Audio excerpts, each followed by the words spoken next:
Okay, so we're just going to continue on with our factoring of polynomials. And one thing we might notice is that our leading term in our polynomial has a negative number in front of it. And so it's really important that we factor that negative sign out when we are factoring our terms.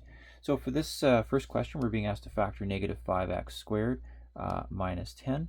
So our GCF, definitely we could factor out a 5, but we're actually going to factor out a negative 5. And there are no x terms with the 10, so we can't take any x's out. So we're going to factor a negative 5 out.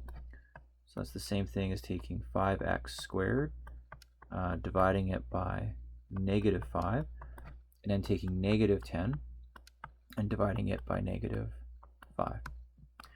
So factoring out the negative 5, we have negative, see, that's be negative there. Negative 5 divided by negative 5 is 1, and leaving us just with x squared.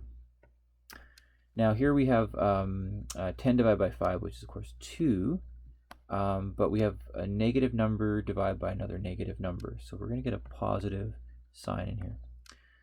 So we can see that that's kind of tricky actually. That's a negative, and we're dividing by another negative, and that makes that 2 positive. Now we can use the distributive property to verify that. Negative 5 times x squared would be negative 5x, and negative 5 multiplied by positive 2 would give us our negative 10. Okay, so the second question. Once again, you should pause these videos and try these questions on your own first, and then maybe see where mistakes might come up for you. So GCF here, we've got a 2, a 6, and a 4. So obviously a 2 we can take out, but the leading term is negative, so I'm going to factor out a negative 2. So if I take out a negative 2, that would be taking negative 2x squared divided by negative 2, and then taking 6x and dividing that by negative 2, and then taking the negative 4 and dividing that by the negative 2. So when we factor the negative 2 out, we're going to have negative 2 divided by negative 2, which is 1, leaving us with x squared. And then we have 6 divided by negative 2, so that's going to make that negative 3x. And then here's that same situation we had in the previous question, where we have a negative number divided by another negative number. So that's going to give us positive 2. Now, if we use our distributive property here, we'll see that we get negative 2x squared.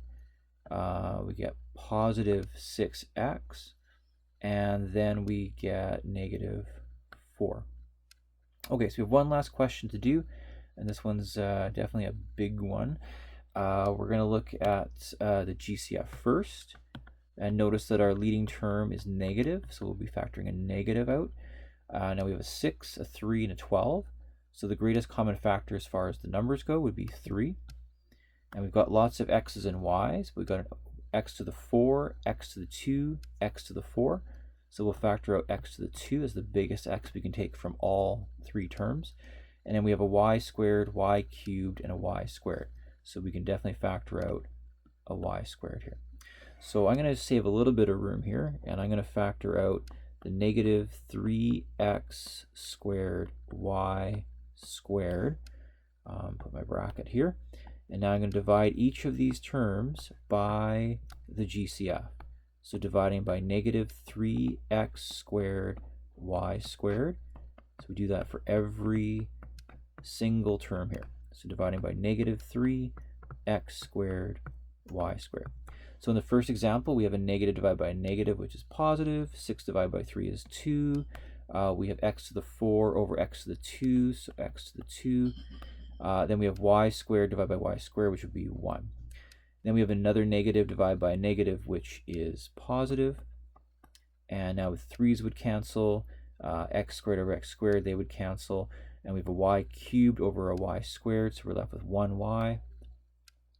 And finally, we have a positive number divided by a negative number, so negative.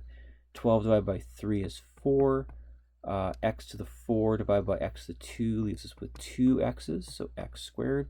And we have y squared divided by y squared, which would be 1. So we'll close that bracket. And once again, I always like to do the distributive property here just to verify, because it's very easy to make a small mistake. So that would be negative 6x to the 4, y to the 2, so that looks good. Then we'd have negative 3x squared y cubed, so that looks good. And then finally, we would have positive 12 x to the 4 y to the 2. So that does actually work out for us, but that's a pretty big question there. Okay, so below I've listed some homework to work on. There's some questions there. There'll be a sheet attached to the same Google Classroom file as last night. And you should really be doing these questions during the week. I would take the weekend off and use the weekend as a time to rest and hang out with your folks and do some other stuff. But maybe this week set up a schedule for yourself to have time where you are doing just your math, to put your cell phones away and computer stuff away, and have a sort of a quiet environment where you can work, maybe the kitchen table. That seems to be a common theme. I know that's what my kids are doing these days. And remember that what we're trying to do with this is teach you as much as we can in a reasonable amount, and that way you don't fall too far behind with all the things that are going on. I know many of you are interested in doing pre-calculus 11 and maybe pre-calculus 12 and on to post-secondary. And so this kind of math we're doing really is a language of math. It is math you'll be using throughout many of your years at Mount Doug, and also on into post-secondary. So I really would encourage you to get through as much of this as possible. I did write down the odd letters. If you feel like you need to do more to get a better understanding of it, I would encourage you to do that. And probably what will happen at some point, I'll send out information in terms of how I'm going to evaluate you. And one way in that I would probably ask is you to take photos of your homework. So try to keep the homework in a nice, safe location. Make sure it's neatly written out so I can follow your steps. And so it's not really a matter of just writing down the answers that are posted on the sheet. I wouldn't obviously give you any marks for that because that's, I guess we would call that ridiculous. Anyway, hope you guys are doing well, and we will talk to you soon.